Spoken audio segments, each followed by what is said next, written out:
pueblo gallego.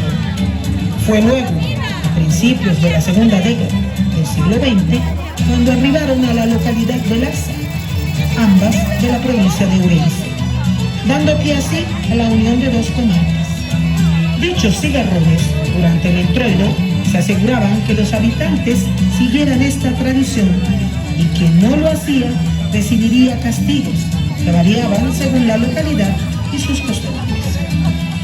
Al final de su recorrido se reunían para bailar, demostrando así las destrezas de ambas comarcas mediante un desafío. De esta manera finalizar, rindiéndole un homenaje al cigarrón padre y así dar inicio a la Cuaresma.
Deixa-me quedar